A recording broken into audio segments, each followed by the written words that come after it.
Hello, everyone, and welcome to another edition of Mormon Stories Podcast. I'm your host, John DeLynn. It's December 1st, 2017. New month, last month of the year. And what a great way to start the month with an interview with two really interesting people about a very important topic. Those of you who live in Utah will know that within the past few days, United States President Donald Trump has announced that he will be visiting Utah on Monday, December 4th, to make an announcement where it's anticipated that he will be announcing that he will be shrinking the Bears Ears and Grand Staircase-Escalante national monuments. So he'll also be visiting Welfare Square and visiting the LDS Church during his time in Utah. So I felt that it would be really important for us to cover this.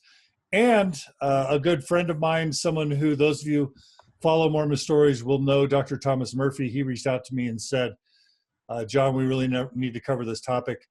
And so today we're going to be interviewing two gentlemen about this important news event. The first is going to be Dr. Angelo Baca. He's a Native American filmmaker, a Navajo and a Hopi. He works in education films, fiction and nonfiction. Graduate of the Native Voices program at University of Washington. Angelo Baca, Dr. Angelo Baca, welcome to Mormon Stories. Thanks, John.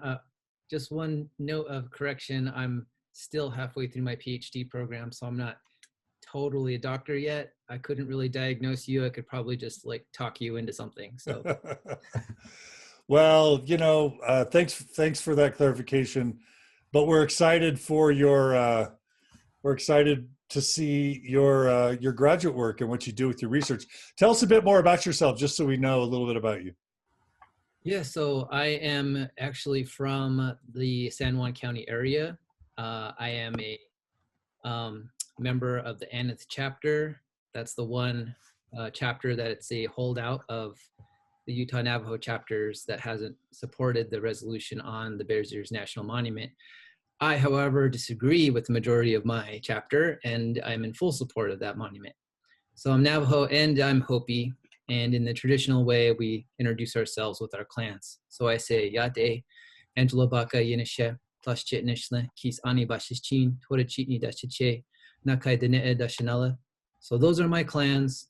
That's how I'm related to a lot of different families and relationships, networks that know me through who my relatives are. So I have a different way of relating to my social kinship and also accountability in my cultural way. Beautiful. Well, we're really honored to have you here on Mormon Stories. Thank you so much for joining us. And we're gonna ask you a little bit about your story in a minute. Is that okay? Sure. Thanks. All right. And joining us again on Mormon Stories podcast is Dr. Thomas Murphy. Thomas Murphy was very important in my faith journey when I worked for Microsoft back in Seattle, late 1990s, early 2000s. Dr. Murphy was one of the first, if not the first, academic to publish an article on Native American DNA in the Book of Mormon. And he caused a bit of a stir that led to him being summoned to a disciplinary council, which I was paying very much attention to at the time. But because the media was involved and the media showed up actually at his disciplinary council, the disciplinary council was called off. And to this day, Thomas has never been tried for apostasy as he was threatened. So Thomas Murphy, welcome back to Mormon Stories, and give us just a little bit of an introduction for those who don't know you. Thank you, John DeLynn. It's Dr. John DeLynn. Nice to be back on Mormon Stories. I did complete a PhD in anthropology at the University of Washington, and I am currently the chair of the anthropology department at Edmonds Community College in Linwood, Washington, where I run an environmental anthropology field school in partnership with local Coast Salish tribes. And we do a lot of work to help restore the environment, take care of the bring tribal sovereignty issues right into the schools and get students directly involved in that process. For example, we have done archaeological and ecological work at the site of the Point Elliott Treaty in Mukilteo, Washington, where salmon were exterminated for 50 years, and we helped bring them back. So we brought salmon back to the site of the treaty and make that a central part of our education in anthropology at Edmonds Community College and in a variety of other courses across campus. All right. Well, it's an honor, as always, to have you back, Thomas Murphy. So thank you for joining us. Angelo, would you mind telling us a little bit about your story, kind of your Utah/Mormon story, just so we can get a sense of your connections to Utah and your connections to the LDS Church? Sure. So I grew up off and on the Navajo Reservation. My family is based there in southern Utah, Aneth, Montezuma Creek, Landing, Monument Valley. I have relatives all up and down in that area. And what part of Utah is that, just generally, for those who aren't from Utah? That's generally San Juan County. So what, is that south, central? Where is that? Southeast. Southeast, okay. It's the one corner of the four corners. Got it. Got it. And I think that's already significant to say, because we are all automatically conditioned to think of maps and how they cut and demarcate and slice up landscapes, but we don't really have that sort of mindset. We just kind of go back and forth all of those state lines, and that's really just something that people get stuck on a lot. It's like we didn't really have those kind of historically and culturally boundaries, but we have gone back and forth quite a bit. And I'm also part Hopi, so I'm also from the Tuba City area. So my family's kind of all Southwest origin, and I've been off and on in the city and back and forth and to the reservation. So Mormon influence has always been in my life. And I have family who are traditional Navajos, traditional Hopi practitioners, but there are also some family members who are Mormon, and some of them who are not practicing, some who are practicing, and some who are both. They're traditional and they're also very much Mormon in their membership. So I come from a really complicated and layered family of different belief systems that are doing interesting things with all their intersections.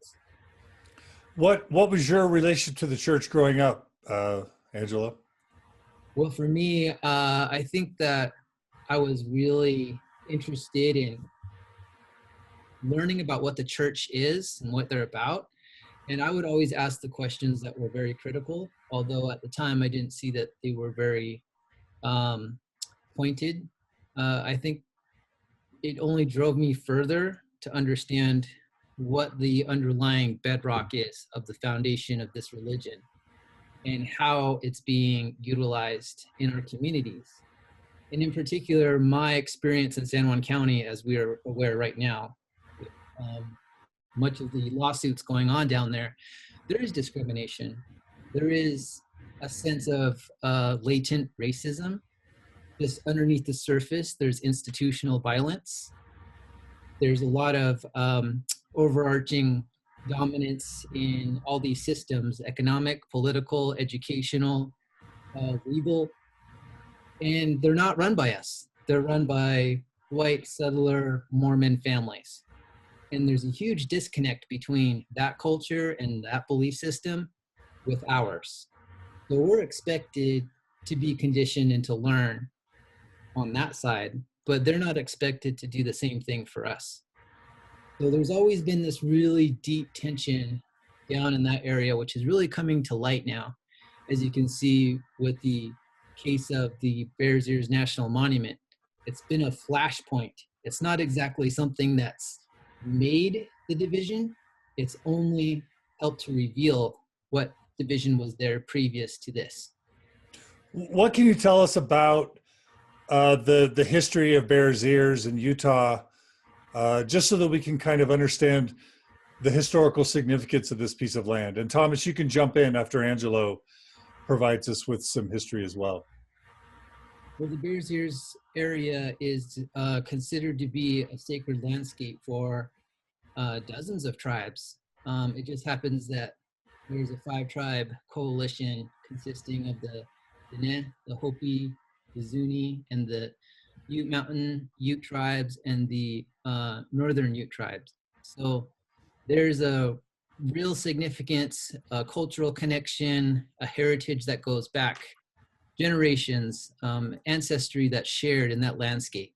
Everything from archaeological sites to herbs and medicines and hunting grounds to ancient burial sites and roads, places of prayer and ceremony. And those all deserve protection. And we've always known that. And so we've been trying to make sure that that landscape has been taken care of.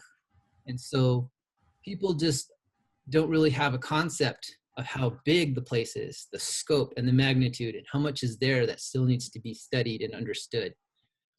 We've always known that because it's in our stories, it's in our oral traditions, it's in our teachings, it's in the places that we still manage, steward, and take care of. Yeah, and just to speak a tiny bit more about that, as I was reading up on Bears Ears, it looks like settlements there began like 20,000 years ago. Is that right? It keeps getting pushed back further and further. If you know anything about the current developments, John, about the potato that they found in Escalante and in Bears Ears, it's an ancient potato that's been cultivated by ancient Pueblo early dwellers there. And so they're trying to bring it back, and they've actually grown this and looked at what it's made of and seen like what kind of composition it has. And it's very hardy, it's very tough, it's super nutritious, and it's basically a superfood. And this really throws a monkey wrench into assumptions scientifically of like, where did the potato come from? And a lot of people have assumptions that must have come from the south or from the ocean, or somebody brought it down in the trade network somewhere. But what I love about it is like we still don't know, and they keep pushing this further back. We find older and older settlements. We find foods that have been coming in these areas way earlier than people have thought before, and that deserves attention and research. So certainly several thousand years old as a site where humans lived, right? It's like an 11,000-year-old potato. So that just really kind of blows your mind when not too long ago anthropologists used to think right between like 10 and 11,000 was when people were in the Americas, but obviously way farther than that.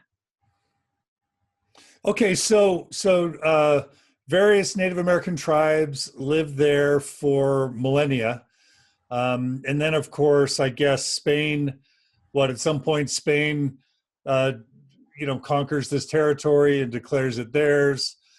And then, of course, at some point, the United States is formed. And can you talk a little bit about how kind of the Mormon Utah pioneers get involved?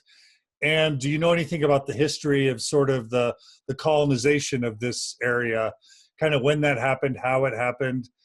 If you can tell us anything about how Native Americans were treated once they were found there, or do you even know? Well, first of all, there's differing opinions on the Spanish conquest. They did come in, but we drove them out. And I'm specifically referring to my Pueblo ancestors of the Pueblo Revolt in 1680, when they sent out runners to be messengers, and all the Pueblos of New Mexico, including the Hopi villages, revolted on the same day. They basically put down the Spanish forces and drove them out of the Southwest. And it was a good decade of peace before they would start to come back in full force again. So what we're talking about here isn't new. What we're looking at and witnessing and experiencing again, because history is repeating itself, is a resistance to the settler colonial forces that are trying to stomp us out, that are trying to impede upon our traditional territories and make us subservient to a settler colonial system that really benefits their natural resource extraction, their desire for precious minerals and gold, and really just makes us an afterthought in their conquest. So for us, it's nothing new. We've always had people coming into our area trying to get one resource or another. When the United States came in, they actually gave us the reservation, and it's a large reservation, Navajo reservation. But they did so thinking it was a desert, empty, had nothing there, no lumber, no running water, nothing that they thought was of value until they discovered oil, uranium, right? Precious minerals, all these things where they thought, okay, well, actually there is something. So I think that's something to consider, because where is it going to stop? Where will the president actually stop impeding onto public lands and start going into Native American ones? Because there isn't really anything that he can do to say that there's a limit, because he's always going to push the limit. He's pushing it legally right now anyway. So for me, I think the ultimate goal is, first, it's public lands, national parks, national monuments, and then he's going to look at tribal spaces. So just so we understand, so you were given the reservation, allowed to have it, but then minerals and resources were discovered. Can you tell us just a little bit more about the political history of it? At some point, was it declared? Were people driven out? Tell us a little bit more about its history, just so that we can kind of know what's happened there before today. Well, this is where Bears Ears comes in, because, Chief Manuelito, as he's known, he's actually a headman. He was a leader that people followed back in those days. And so when the United States Army came in to round everybody up. Around what decade? In the 1860s, around there. Okay. There was incursions into the lands that were really designed to make this genocidal movement of all the people into one place and corral them into a remote area in New Mexico called Fort Sumner. And we call it Huelte. So it's really like a place of suffering. And people really did have hardship and die there. And, it was a few years of very terrible times. It was really kind of the precursor to the Holocaust. In fact, a lot of people kind of learned how the United States treated their native people, and then really streamlined that process for World War II. So this was something that was endorsed by the United States Army, but also endorsed by early settlers like Mormons. Bears Ears, however, was a place of sanctuary. It was peaceful, it was remote, it was hard to get around in. Nobody knew any of the trails that were hidden, any of the places to go that we were hiding in. And so my family, my relatives, and some of Manuelito's clan family also, they were up there in Bears Ears, and they never actually got caught. They eluded the United States Army. So your ancestors lived in Bears Ears area? Yeah, Manuelito and his family, like the Batanis and the Kayelis, like there are lines of families and peoples who trace their ancestries back to these leaders and back to the place that is consistent of Bears Ears. And so my grandmother also can trace her grandmother's existence and living there just underneath the ears as well. And I did a short documentary film about this as well to kind of help my grandmother tell that story, so that you could see that actually, yes, we do have a connection there. But, for me, I think it's also significant now that we're talking about Bears Ears as a place of safety to escape the United States government to try to round us up. And it seems like they're doing that again. They're trying to make us be on a space that they designate, take it away from us, say that our claim to that place has no validity and it has no weight in any of their Western arguments, when really it's shared by all of us. It's shared by the coalition, it's shared by the public, it's shared by everybody who is a citizen of this country, since that's what it is. It's federal lands. So at what point was there a point in the history where it was declared or protected? Can you tell us a little bit about the history of its legal or protected status within the United States? Well, it didn't really have that because I feel it's a very transitory place. People crossed in and out of that space a lot, and you can see evidence of the multiple cultures that were there. And the reservation boundary really was something that was designated by the United States and not by us. See, we did have Navajos living out there. We did have Utes living out there, but it's not what the United States designated as part of the reservation. But in the 1930s, it was proposed to be the Escalante National Monument.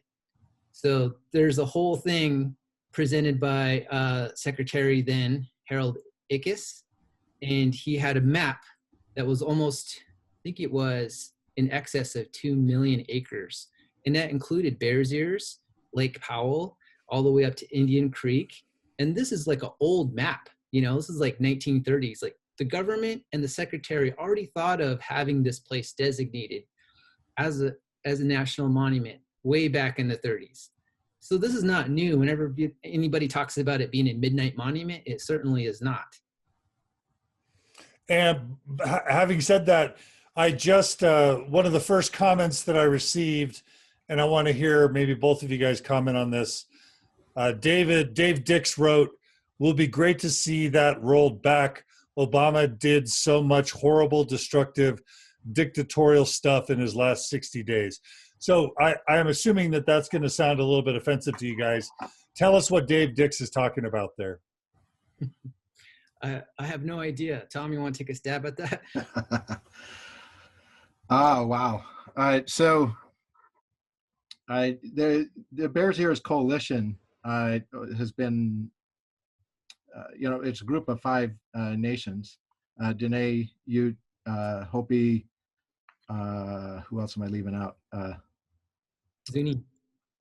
And Zuni, yeah. And so they've been advocating for quite a few years for the protection of this area. And they initially engaged in negotiations with the Utah delegation and with Representative Rob Bishop, for example, and sought protection of Bears Ears. Unfortunately, in the proposals that Bishop put together, there weren't really true protections put in place. In fact, there were provisions that would undermine tribal sovereignty and would undermine the ability of the tribes to be able to manage their own land, and in particular to make it subservient to the rule of basically the white Mormon settlers in San Juan County and across Utah. And so the Bears Ears Coalition went to the executive branch, to President Obama, where they could be heard because they weren't being heard in Utah. And I think what's really interesting here is that, Mormons in Utah really had the first chance to show that they're serious about rejecting racism, as the church is now stating. They had an opportunity to work with the tribes to help protect this land on terms that were mutually beneficial to both. And the Utah delegation failed in its endeavor. And as a result, the tribes had no choice but to turn to the federal government because the state and local government was undermining tribal sovereignty. Why was that? Well, what was the motive to, what are the political or industrial motives around this land? I mean, we can assume, but can you tell us more explicitly? But part of the concerns, but these were addressed both by the bishop's legislative proposal as well as by Obama's proposal. There were concerns about coal and uranium as resources that were in the area, and actually the provisions that both Bishop and the maps of both the Bishop proposal and the Obama proposal. This is Rob Bishop, right? Congressman Yeah, Rob Bishop. Yeah. The provisions that they put together scaled down from what the tribes had requested from 1.9 million acres to 1.3 million acres, the land to protect. And there was a general agreement across the board that there are antiquities of significant cultural importance, as well as plants and animals worthy of protection, natural resources, as as the settler colonists call them, that were worthy of protection. There was general agreement around that.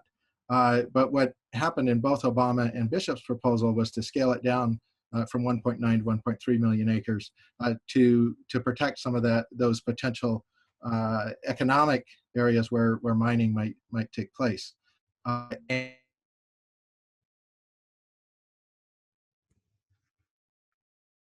And we've lost Dr. Murphy for just 1 second. I think his internet's frozen. Well, ironic about the reaction.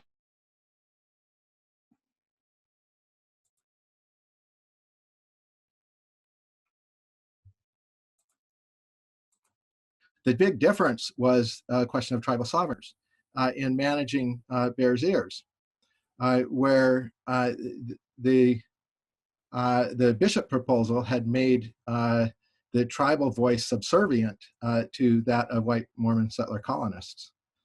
And so Obama, unlike the current delegation in Utah, listened to the tribes and took their needs and desires seriously. Today you have Orrin Hatch making statements claiming there's Native support for taking back the monument. And as Angelo mentioned, there's only one chapter where there's even much support at all. But as a whole, the elected representatives of the 5 tribes involved, plus many other tribes that issued statements of support, is overwhelmingly in favor of the national monument, not just at the small scale that Obama had proposed, but at an even larger scale. And so the irony of the statement from the commentator is that the Utah settler colonists, the Mormon settler colonists that are objecting to federal overreach, they are themselves attempting to impose settler colonial rule onto Native communities that are the majority now in San Juan County. And they're trying to impose that authority, and they're objecting then to the federal government stepping in and imposing its authority upon them. So it's ironic, they're objecting to that the federal government is doing something similar to what they are already doing to Native Americans. And the reason the federal government had to step in there is because they weren't giving Native Americans the adequate voice in the first place. So Ryan Wilkinson writes, it's an egregious error to assume that someone interested in Mormon Stories podcast would also be interested in today's podcast concerning the national monuments. If you want to discuss these kinds of issues, that's fine. It's your podcast, but it erodes the credibility of Mormon Stories podcast. I'm unsubscribing. Using the podcast as a blatant platform for political beliefs is disgusting. My question to you guys about that is, tell us more about the Mormon connection here. Is this a Mormon story, and if so, how? You want me to go on that, Angelo, or you want to? Both comment, but who wants to go first? I'll just make one quick point, and then I'll let Tom go at it because I think he's got a great view. But I always assume that people know the Book of Mormon, and if they know it well, then they understand that the first paragraph in the introduction of the Book of Mormon addresses Lamanites as ancestors or descendants of American Indians, and that alone is first and primary, and you should know, understand, research, figure that out. What is your relationship to American Indians, to indigenous people here? That is something you don't talk about in the church. That is something they don't talk about in schools. And that is something you need to talk about now, because we are your reckoning. We're not going away, and we're staying in our own territories. And so we will fight for our rights. We will fight for our lands. And it's up to you guys. The onus is on you, Mormons, if that's what you call yourself, and you believe in the Book of Mormon, to understand where do American Indians fit in your belief system, in your political system, in your lives. That is a responsibility of you as a Mormon. All right, go ahead, Tom. Wow. Thanks, Angelo. That was powerful. Yes, and thank you, John, for letting us talk about this, which really is a Mormon story. And I think it really all ties in through the Book of Mormon. And I just want to tell that in a parable, if you will. Okay, imagine that you are a resident of Blanding, Utah. Okay, and you've got a cemetery where your grandmother's buried. Okay, and the Navajo people come in and push you out of that cemetery. Okay, and they then dig up your grandmother's grave, and they say they found a set of plates there, and in fact, the diary of your grandmother. They found her story and her family story for 1,000 years. And they dug that up, and they said, in that story, interestingly, they said, well, it turns out that your grandmother was wicked. And because of her wickedness, she lost the right to this land. And that the land now rightfully belongs to the Navajo rather than to those white Mormon settlers in Blanding, Utah. That's essentially the story of the Book of Mormon, if you flip it around. The Book of Mormon is based upon settler colonial myths about Native Americans. And these, well, you can ask just a very, very basic question. If you found that diary, if somebody else found the diary of your grandmother, who would that diary belong to? Would it belong to you and your family, or would it belong to the people who stole the land and took the diary from you? That's the story of the gold plates. The gold plates would never belong to Joseph Smith had he found them, actually found them. And where he says he found those gold plates, there were indigenous people there. There was the Seneca. The Seneca are one of the nations of the Haudenosaunee. The Haudenosaunee include five nations, more commonly known as the Iroquois, including some of my ancestors who are Mohawk. And the Book of Mormon would have never belonged ethically to Joseph Smith to begin with, nor to what would become the LDS Church. If that story was in fact genuine, as the apologists, for example, claim, then that story should belong to the indigenous people from whose land it was taken. And so this all really connects.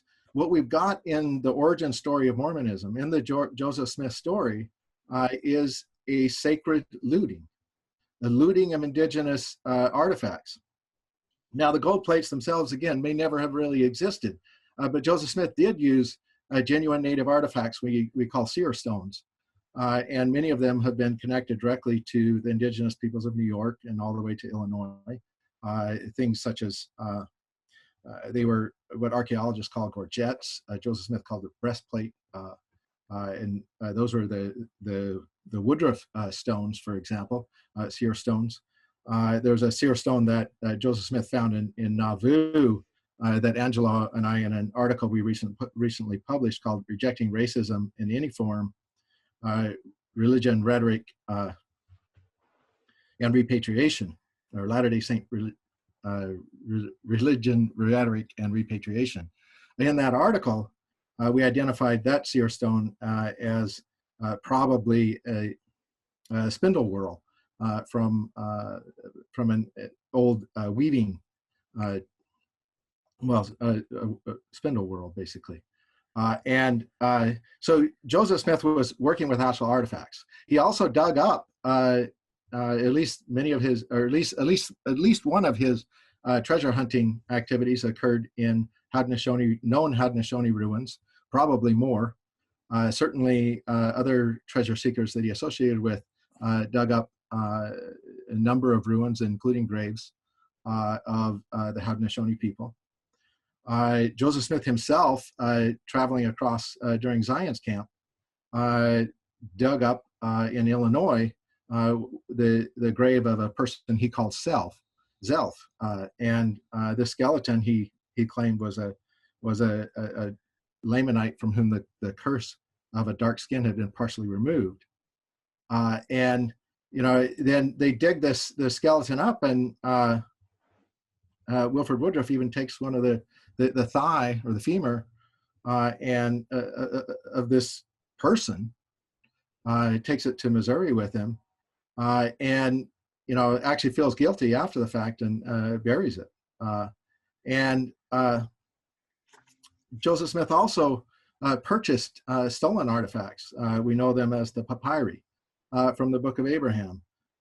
These artifacts came to the possession under dubious circumstances of Antonio Libello, a soldier who was basically in the aftermath of Napoleon's invasion of Egypt, raiding and plundering the tombs and pyramids of Egypt. And then, Joseph Smith himself paid for these papyri, but nonetheless, the papyri were stolen. So there's this long history in Mormon origin stories of the plundering of indigenous artifacts, whether from Egypt or from Native America. And so when the settlers came west into Utah, they continued this practice of plundering.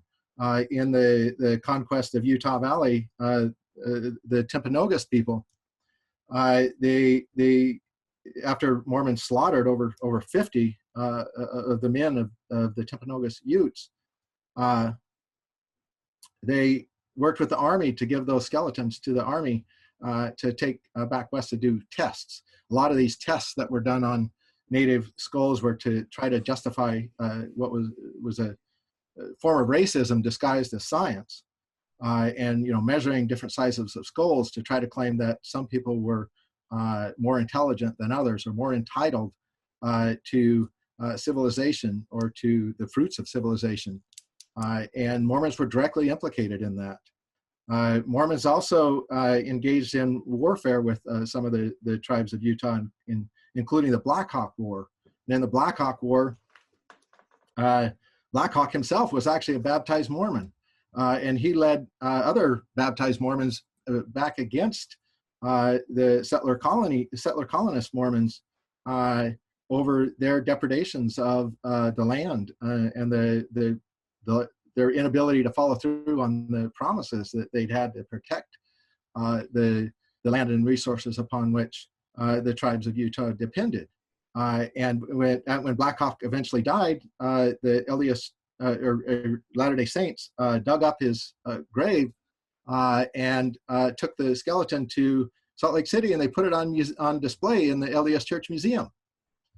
So you've got this really long history of looting, and now let's take it to San Juan County, okay?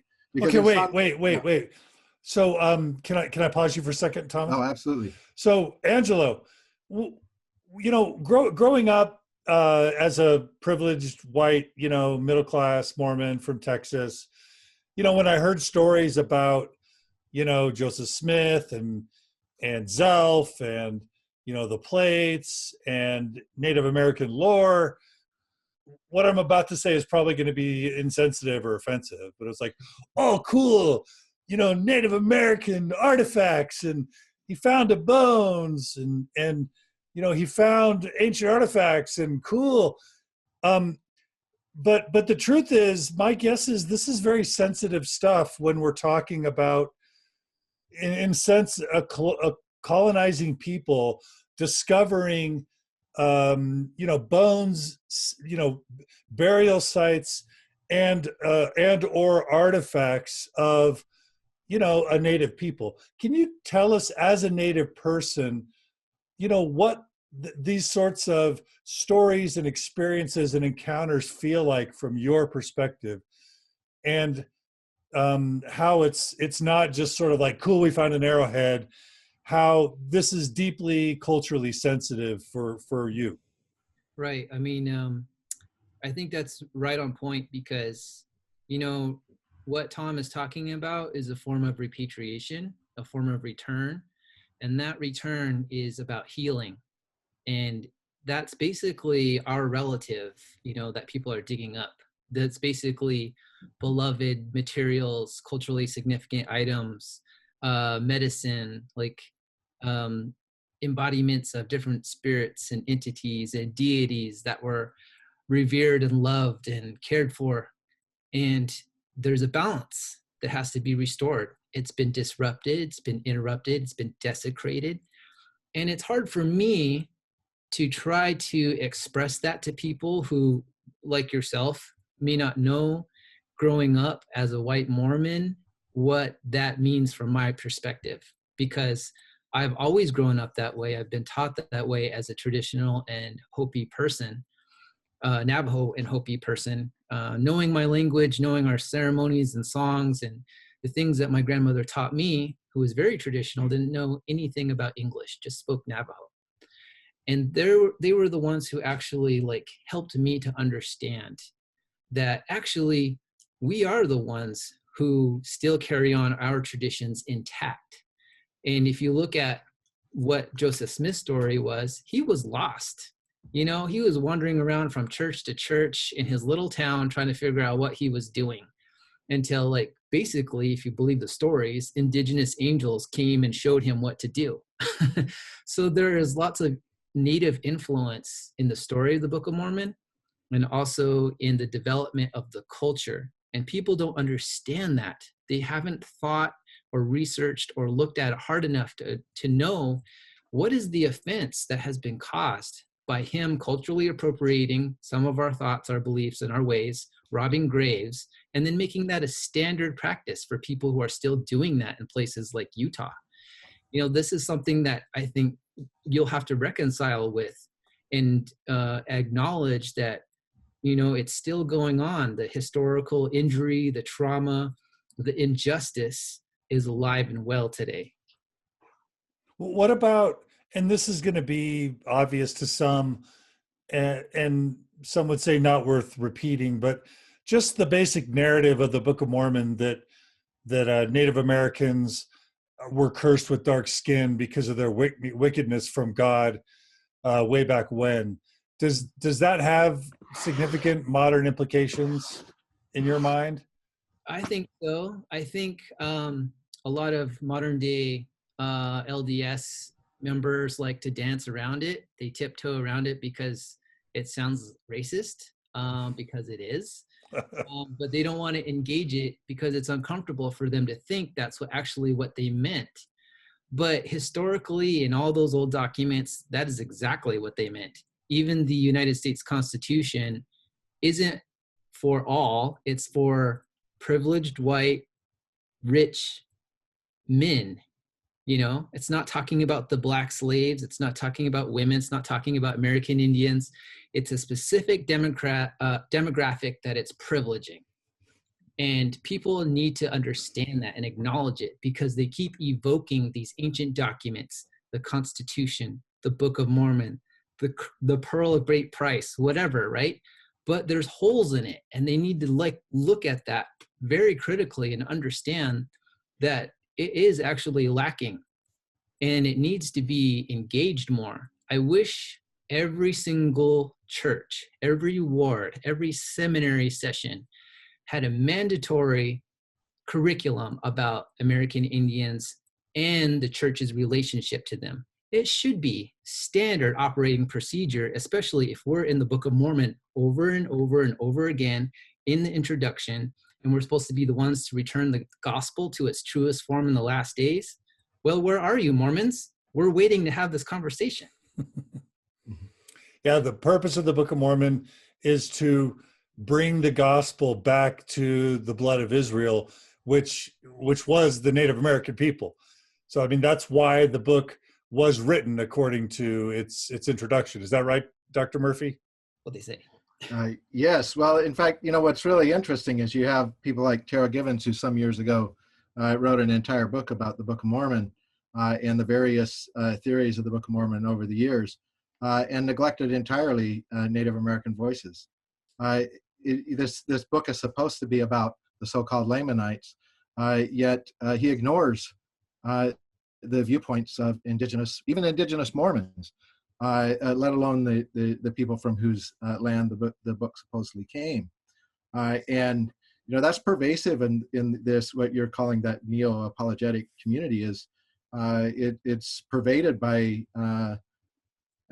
white supremacy. Now, even people like Paul Reeves that appear to be writing to some degree against it are not actually engaging in the Native voice, engaging Native people in the conversation. So by including Angelo and many of the other interviews you've done on your Losing the Lamanites series is a very important contribution to Mormon studies as a field, because I think the neo-apologists avoid it because it's uncomfortable. As Angelo said, you know, how do you talk about the dark skin as a curse from God when it's so obviously racist with somebody who's being labeled that way? And I want to point out another really critical element related to the Book of Mormon. So the Book of Mormon story, you know, as almost all your listeners know, so it tells this story of these immigrants, relatively recent immigrants from the Old World, coming to the New World, and then splitting into those two groups, the Nephites and the Lamanites, and they warred with each other for about 1,000 years. The Book of Mormon credits all the ancient civilizations, not to the Lamanites, but to the Nephites, giving credit to the intelligence, the sophistication, the obvious achievements of the indigenous peoples, not to the people who are actually here, but to an imaginary group called Nephites that we now know from DNA evidence didn't exist. So it credits civilization to this ancient white race, and then denigrates American Indians as ancestors of Lamanites, and particularly denigrates them by accusing them of Holocaust, of accusing them of exterminating the Nephites. Now, if we think about that, the Book of Mormon being published in 1830, what also happened in 1830? Andrew Jackson's Indian Removal Act began the process of removing the tribes from the eastern portion of the United States. Actually, some of the removals had begun even before then, but made it very much a federal policy of genocide. And at the same time that the United States itself was engaging in genocidal acts against Native Americans, the Book of Mormon comes along and accuses Native Americans of genocide against white people, when that never actually happened. And so you really get a book that is fundamentally problematic. And when people grow up on those stories, and then they go out into a place like Bears Ears, such as happened regularly over a century, more than a century of Mormon occupation of San Juan County, the Mormon settlers would raid the tombs. They would raid the ruins, and they would take pots and artifacts, and sometimes chip them off of the stone walls, and take them home to put in their living room. Of course, Native people noticed, and they complained. Eventually, in the 1980s and 1990s, there were raids in Blanding that targeted this artifact theft. And in fact, the biggest raid in the history of antiquities in the United States occurred right in Blanding, Utah. And as a result of that raid, several Mormons would be prosecuted, and they'd get light sentences. But it was so traumatic for them that they couldn't see that anything was wrong with doing this looting. And when they did get prosecuted, there were a series of suicides. In fact, 3 suicides in the community of people that were involved in this artifacts when they started to come to terms with what they'd actually done, because it just, to them, nothing was wrong with picking up a potsherd here or potsherd there, because after all, Joseph Smith did it. It was part of the Mormon origin story, and presented as perfectly okay. But really, even in Joseph Smith's day, it was horrific to dig up somebody else's grave and take items from that, and then proclaim to produce scripture from them. Yeah, so in some real sense, as I'm thinking about this, not only was the United States obviously built upon the Native American civilizations, but the whole founding of the LDS Church and the Mormon narrative was built on the backs of sort of a really false and racist narrative about Native American people. And so much of the early missionary efforts and the whole thrust of the Book of Mormon, which the church claims is the cornerstone, of Mormonism, sort of comes at the expense of Native American peoples in a way that's really denigrating to them. Angelo, would you mind talking to us a bit about tribal sovereignty so that we can turn our attention to the monument and Trump's recent decision and how that all plays out? Yeah, I really think that people have a very rudimentary, if at all, a working knowledge of Native Americans, of indigenous peoples here in the United States.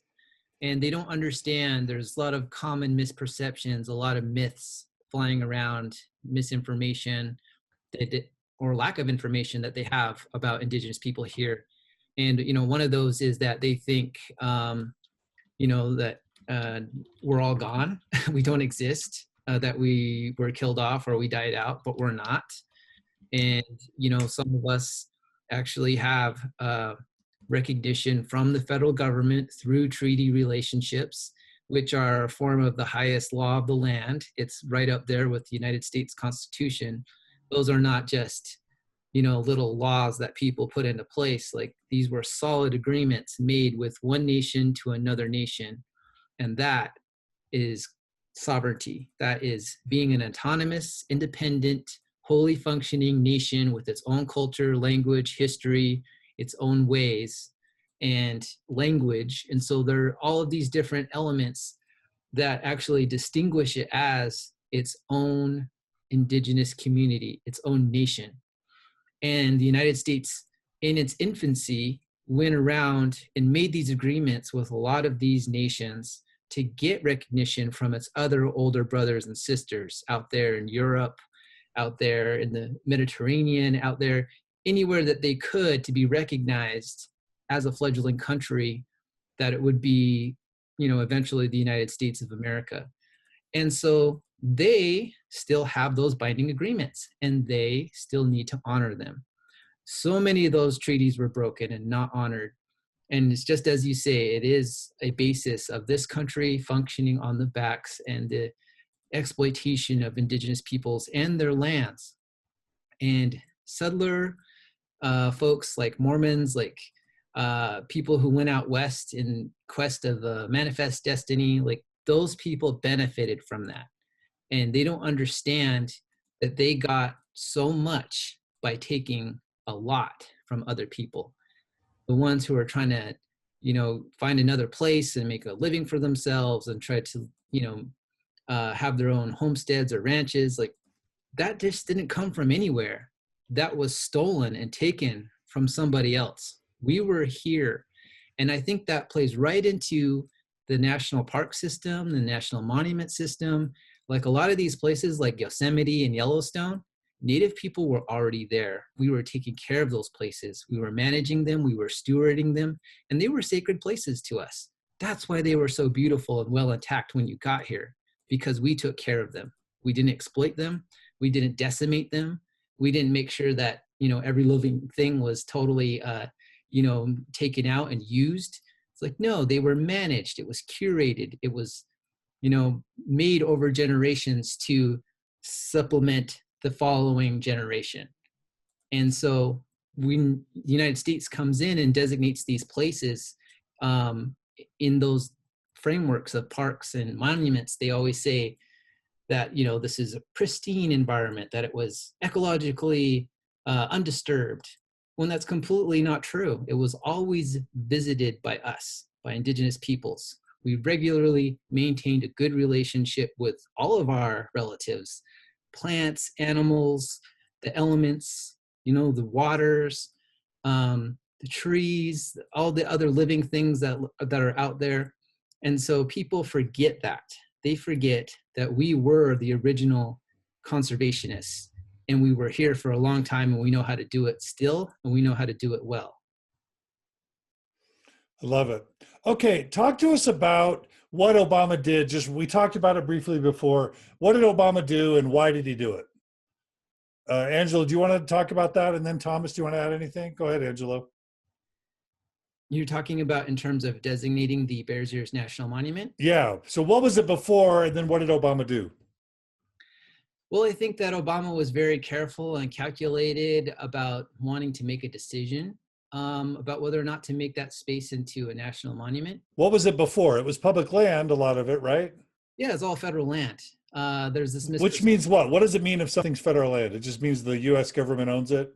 Yeah, basically it just means that it's really under the purview of the federal government, like Bureau of Land Management, mostly in that area, and that those lands aren't able to be owned unless there's an agreement being worked out between the BLM and any of the people in the area, because some of the BLM lands are multi-use. You know, people like they'll graze animals, or they'll come out there and ranch, and some of them actually do have exploratory natural resource projects happening. And so it's very complicated. It's super layered. And I think that adds to the jurisdictional mess of it all, because you have all of these different demarcations of jurisdictions that overlap and incur on each other. You have like Bureau of Land Management, United States Forest Service, the Bureau of Indian Affairs, the Navajo Nation, San Juan County, the state of Utah. It is a giant tangled mess over there. And then the Forest Service, and is it the Park Service, both manage parts of the territory? Is that right? Well, for the National Monument, it's the Forest Service and the Bureau of Land Management. Okay. So there's like a history of people who have been constantly let down by these entities, and so they haven't put a lot of faith or stock into the National Monument. But I say that really it doesn't matter, because what's happening is an opportunity for all of the nations, again, to step up and take responsibility for maintaining that place in the vehicle of collaborative management. And so that's why I think it's important as a project, as an idea, as something that we could do together. And I think that was really appealing to Obama and to Secretary Sally Jewell. And I think that was something that was significant in trying to change the landscape, if you pardon the pun there, about how it is that we can make land management better. And I think that was something they had been thinking about the entire time during that presidency, but didn't know how to do it. And then Standing Rock happened, and Standing Rock by itself is such an indicator where we are as a country. Tell us about that really quick. Because Standing Rock is significant for the incursion of indigenous territories, its environmental racism, its state violence that's being done upon Native peoples, and the very little to no intervention on any federal agency parts. And so Obama didn't really want to touch that very much. However, I think that he tried to exhaust every single legal mechanism that he could. And then once he saw that that wasn't going anywhere, there wasn't really much he could do except say that he did everything he could. And this was one of the things that he could do for Native Americans at the very end of his presidency, was make the Bears Ears landscape a national monument. And what was go ahead, Tom. Thomas, did you want to add anything? I think it's very important to point out that the Antiquities Act, the Antiquities Act is what gives the president the authority to designate a national monument. Okay, and as the name Antiquities implies, the intent of the Antiquities Act is to help protect important cultural resources that may be under threat from other exploitation, some form of exploitation. And so it gave the president the power to protect those places that may be sacred, they may have important ecological, environmental, cultural significance. And so there'd been many monument declarations. In fact, several in Utah led eventually to national parks and been great for the economy and tourism in Utah. This is the very first and the only national monument designated at the request of Native Americans. And so if you think about the intent of the Antiquities Act to protect Native cultural resources, this is the first time that Native tribes were part of the discussion. They were part of the conversation and brought something forward. And this, to me is what makes it so egregious when we look at the actions of Mormon legislators in Utah, who are actually ignoring the public sentiment, which is quite strong in favor of public lands, even in Utah, and ignoring the voices of the elected Native American leaders, and kowtowing to private, predominantly mining industries. But I think there's also just a rather latent racism in this approach. I think that there are a lot of people that resented the Obama administration to begin with, the first African-American president, and there's this latent racism that's pervasive in much of the United States, where people resented the fact that there's this African-American president doing something for Native Americans, and doing it in their backyard. And so I think that a lot of the animosity that we see from Orrin Hatch and Rob Bishop, for example, is a latent form of racism. What are they mad about? What did Rob Bishop and so what was the reaction to Obama's decision? Who was mad and why were they mad? And who was happy and why were they happy? So the Utah state legislature, the governor passed or the legislature passed a resolution asking for the monument to be rescinded. The Utah delegation, especially Orrin Hatch, have been strongly pressuring Ryan Zinke, who's the Secretary of the Interior, to scale back this monument. And again, it's being led by elected officials in Utah who are not actually representing either the Native American voices or the white settler colonist voices, both of which favor public lands, okay? Native Americans more so than the settler colonists.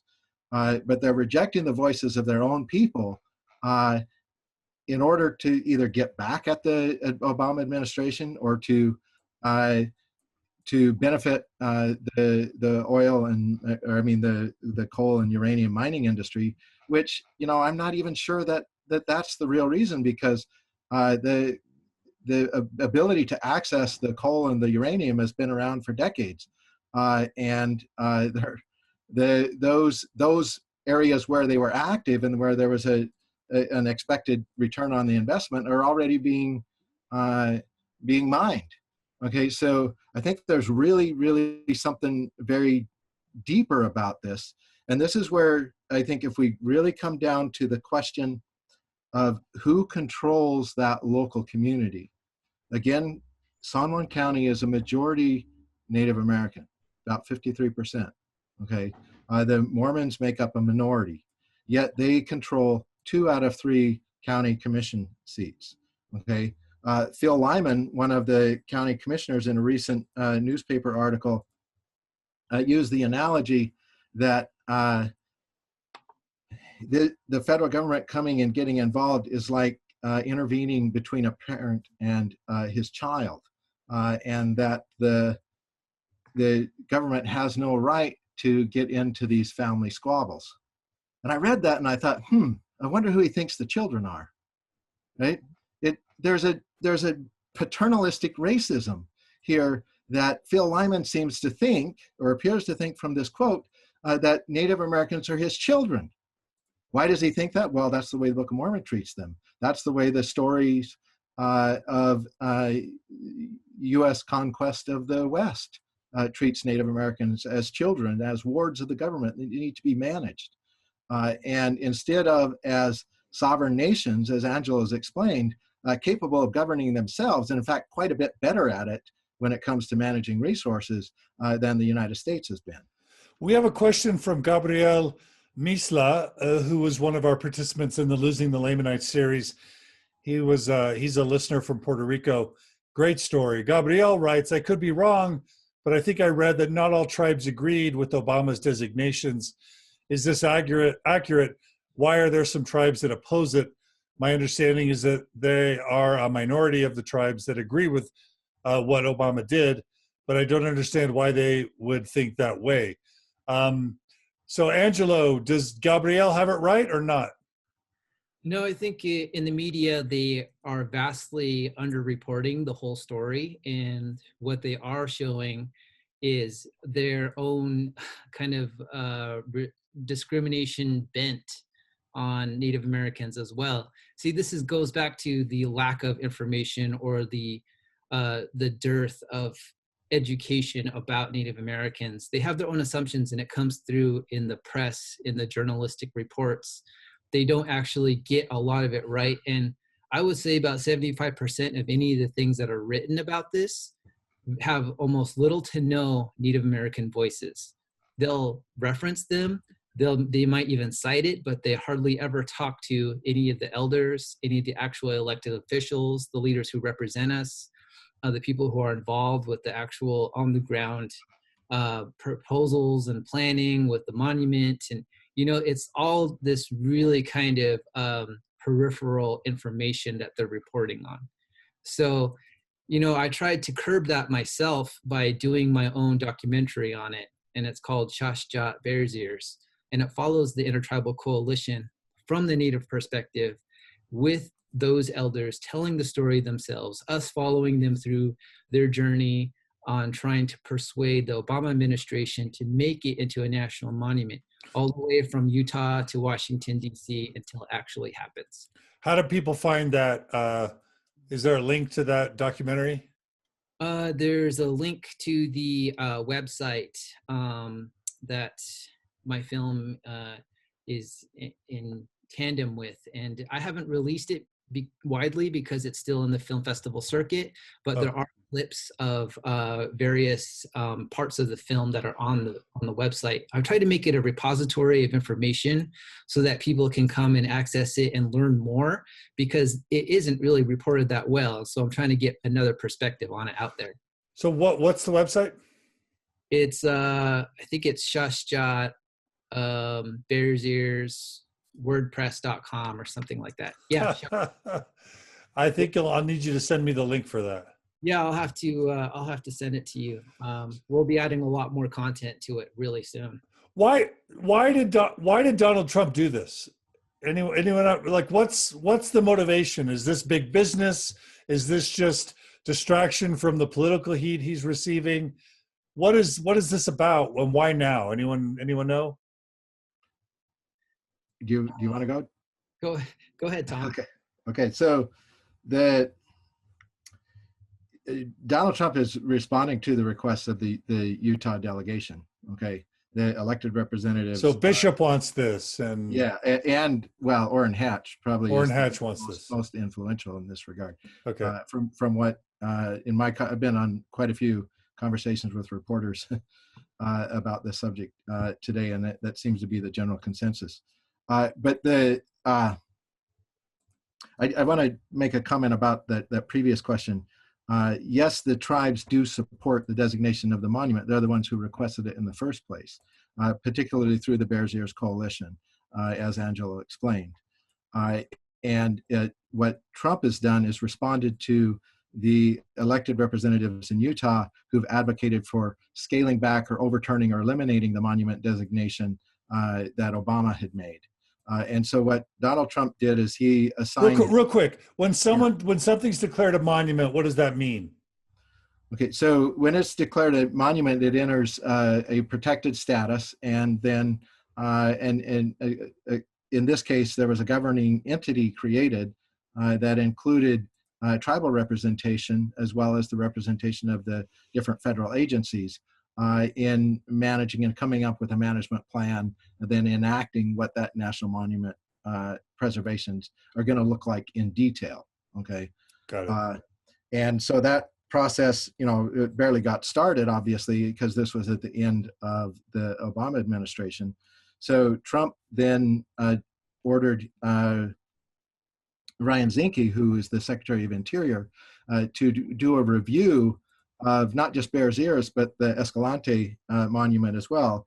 Basically, the larger monuments that had been created during the Clinton and Obama administrations, and asked for review of those. And Zinke, who claims to be favorable towards tribal sovereignty, but is not acting that way at all in this case, he came to Utah and met almost exclusively with white, predominantly Mormon legislators and local business people. Very brief limited meeting with tribal representatives and basically shut their voices out. They also had a public comment period during which people had the opportunity to make public comments that were overwhelmingly in favor of protecting Bears Ears as a national monument and maintaining that monument status.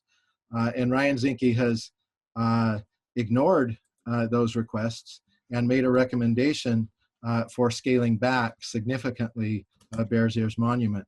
Now, what Donald Trump is going to declare on Monday is not entirely known, but there's a number of press reports out that are speculating that he's going to reduce the monument by about 85% and separate it into maybe two different monuments with different names, and basically eliminate that the most of the protections for what Obama designated as Bears Ears.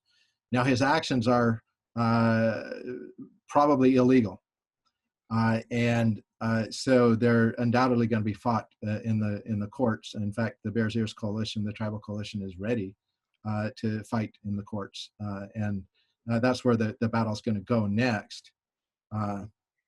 And one other thing I wanted to interject, if I could, is that Angelo and I have written an article that we'll send you a link on as well, called Rejecting Racism in Any Form, and Latter-day Saint Rhetoric, Religion, and Repatriation.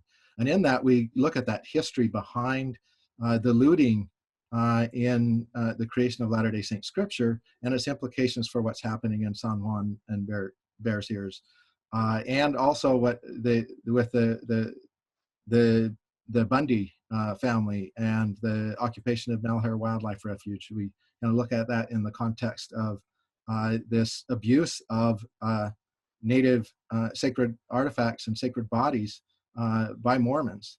And what we suggest is if the LDS Church is serious about rejecting racism, that it could in fact repatriate stolen items, seer stones, for example, the papyri, or lands. In this case, it could support the request of the Bears Ears Coalition to have at least some control returned of these lands, at least a partial repatriation of these stolen lands.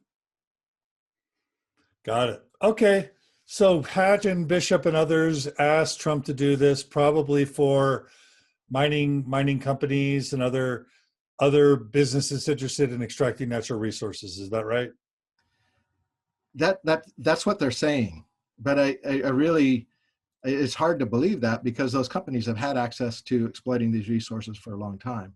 Yet, and also Obama already removed the best areas for uranium and coal mining from the monument designation. So that claim that they're presenting is certainly there, but I'm a little bit doubtful. That's why I really think that this is an attack on tribal sovereignty. I think it's latent Mormon racism coming out in a direct attack on tribal sovereignty. Of course, they're not going to present it that way. They're going to present it as protecting business interests and so on. But they're, that's a bluff. It's a lie. Okay. So Angelo, tell me what you think and feel about Trump's announcement and him coming out on Monday. How does that strike you? Well, I've been saying all along, and I'll say it now, that he hasn't said anything yet. It's still a monument. It's still the law. It's still going to be native land. It always will be. It is now. It's going to be there for generations far beyond us, far beyond Trump. And we'll still be around. We'll still be there. It doesn't matter what government designates it into what demarcated lines on a map. It's still sacred land, still sacred territory, still ancient burial grounds. It's still indigenous land. And we're going to be here and we're going to take care of it. And we're not going anywhere. And I think Mormons, the government, the state of Utah has to realize that. I don't think they've really comprehended that. It's like we've been through historical trauma before, and we've been through people trying to remove us before, and we're not going anywhere. And we're definitely going to stand up for ourselves and assert our tribal sovereignty and, honor the memory of our ancestors and our future generations to come. Okay. So for you, it's kind of business as usual. What's changed? Well, there's nothing that's changed. Every president since George Washington has tried to eliminate native populations. He tried to burn down entire crops and villages with the Haudenosaunee when he first was president. All the way up to the present day, we still have all these, presidents who are doing these genocidal acts. And so for us, we will continue to survive. And I think this is just going to be one more step in the chain of how we can not just survive, but thrive in the future. Well, okay. So that sounds like a lot of hope and resilience and strength coming from you, Angelo. Not a lot of fear or even anger. It's just like, it's a bunch of privileged, aristocratic white people thinking they're doing something and they're not really doing anything. Is that? We're taking the long view on it. People really take themselves pretty seriously and think that they're super important. They don't understand that they're a part of everything else, that we're all interconnected, that the landscape, the plants, the animals, the spirits, the universe, they all have part and parcel, a part to play. And we're just a part of it. We're not above it. We're not masters of it. We're not going to be deluding ourselves with these delusions of grandeur. I mean, we're really pragmatic, realistic, intelligent, spiritual people, and we're going to survive this like we survived everything else. And I think it'll be fine. All right. Well, I love that perspective. Thomas, do you want to add anything? Are you worried? Are you not worried? I'm deeply troubled. I respect.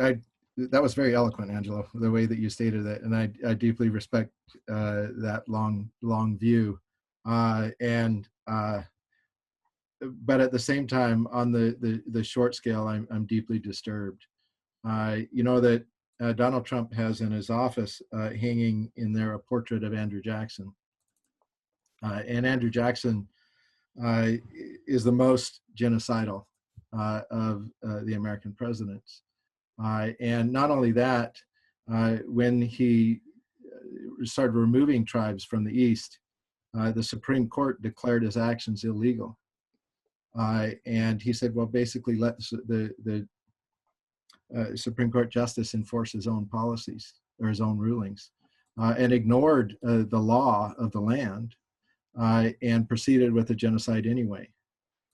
And I see in Trump something similar. He idolizes Andrew Jackson and has shown contempt for law. And this is another example of contempt for law, and particularly contempt for those little bits of American law that help protect tribal sovereignty. There's not a lot of it, but there is some of it, and it's contempt for it. And that to me is deeply troubling and morally wrong.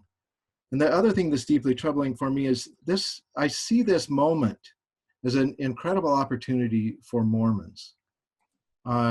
There, on a more positive note, the Book of Mormon challenges Mormons to create together with American Indians a Zion, to create a Zion of equality that's modeled in the story of the Great Peace in the Book of Mormon, where everything was held in common and there were no ites among us, right? That's the invitation that, on a positive note, the Book of Mormon gives to settler colonists. And Mormons have missed this opportunity, or so far they have. It's not over yet, as Angelo said. The Mormons can still change trajectory here. But here's an incredible opportunity for Mormons to demonstrate that they're serious about rejecting racism, that they're serious about creating a Zion in which all peoples are equal. And yet we as Mormons are failing in that endeavor. Thomas, I'll ask you, because you sort of self-identify as Mormon in one way or another. How does it feel to know the LDS Church is meeting with Donald Trump on Welfare Square? On the one hand, we believe in obeying, honoring, and sustaining the law. He's the president of the United States. in some ways, regardless of who's filling the office, it's, you know, it's an honor and a sign of respect to our country, or just to the office of the president, to host him when he comes to your state. On the other hand, some may think he doesn't represent maybe the core of Mormon values or virtues or principles in so many ways. Do you have thoughts or feelings about the church actually meeting with him on Monday? Yeah, that's a difficult question, because I think that the heart and intentions of a lot of the leadership of the LDS Church, and certainly of the bureaucracy, is not so much in favor of Trump. They recognize that Trump is the antithesis of Mormon and Christian values, and you know, a man who openly admits to sexually assaulting women on a tape, that regularly spews racist rhetoric in his campaign speeches and in his actions, and anti-Muslim, and it's the antithesis of what a Christian is supposed to be. And you know, there was speculation during the election that Utah was going to flip and go Democratic or independent for the first time in generations, and it didn't happen. And in fact, Mormons voted overwhelmingly for Donald Trump, especially white Mormons. And so I think the LDS Church is in a difficult position. If they did the right thing, and the right thing would be telling him to get the hell out of Utah, okay, and to resign as president, that would be the right thing to do, to say, you are a disgrace to this nation and to the Christian faith. And that would be the right thing to do. That would be the courageous, the prophetic thing for church leaders to do. But if they do that, they'll alienate the bulk of their membership. And you know, and I just want to say of Mormon Stories, we try and be careful, because I do have listeners write in and say, stop assuming we're all liberals, stop assuming we're all Democrats. We do have a lot of listeners who are Republican, who are conservative, some Trump supporters, some don't love Trump, but they still like what the Republican Party stands for, and so they support Trump because they support the principles of the Republican Party. I just want to say Mormon Stories tries to be neutral in its sort of editorial standpoint, and we don't want people to think that we assume everyone's liberal, or that even being Democrat or liberal is what is the preferred true way. And having said that, I think, Thomas, I can relate to a lot of the concerns, because I don't care who you are, some of the things that Donald Trump has said and done just don't stand the test of any basic moral or ethical sort of standard. So it's really tough. So we appreciate you sharing your viewpoint, and we understand that not all our listeners are going to agree. But thanks for sharing. I'm going to give Angelo the last word, because I need to wrap up this interview, and I'm so grateful for it. So Thomas, do you have any final thing you want to say before we give Angelo the last word? I would just thank you for letting us speak our minds, even when not all your listeners will be happy with that. I do think, and I do challenge, you know, the ex-Mormon community to look internally and look at the white privilege that many of us are acting on, and that we take advantage of, and you know, look reflectively on ourselves. Don't just criticize the church. Look upon ourselves and see if there isn't a way that we can act more morally in our behaviors. And that's the challenge I'll issue. And thanks for the chance to do this. And Angelo is, you know, a great colleague, and you know, I've really appreciated the many years of work that we've done together. And so thank you, Angelo, for joining us today. And thanks to you, Thomas Murphy, for making this interview possible. It's always great to have you. Let's have you back. All right, Angelo, why don't you give us any final thoughts, observations, call to action, whatever you want to say. The floor is yours to sort of wrap this up, however you want to wrap it up. Yeah, thank you for inviting me, John, and thanks also to Tom for being here.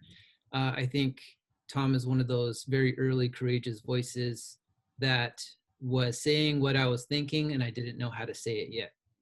So this was important for me to figure out, that I didn't really want to admit it, but there were things that were bothering me about the church and about, how we viewed the status quo in Utah and San Juan County. And that's not how it is. It's not how it should be. And, once I've gone out in the world and I've seen what is different and what can be better, and I've come back, I can't go back. I can't unsee what I've seen and know what I know and not be disturbed by it. And so this is important for us to speak our minds, whether or not people agree. This is still a minority voice that you have to listen to, because you're only getting so much from these other sources that you listen to and access on a regular basis. But for us, you don't really get to have the privilege of listening to our elders, our spiritual leaders, our elected officials, our people who do have that great voice and that great perspective. And for me, I agree also with Tom about the ex-Mormon community. I have hope and faith in you guys. I need you to have these conversations. I need you to start these conversations at home, in the coffee shop, at church, wherever we can start them, because this is a time right now where your own families and your own future generations will look back and ask you, why didn't you say anything? Why didn't you stand up for what was right? Why didn't you stand up for your nation, your government, your community, for the indigenous peoples whose lands that we are on and benefiting from?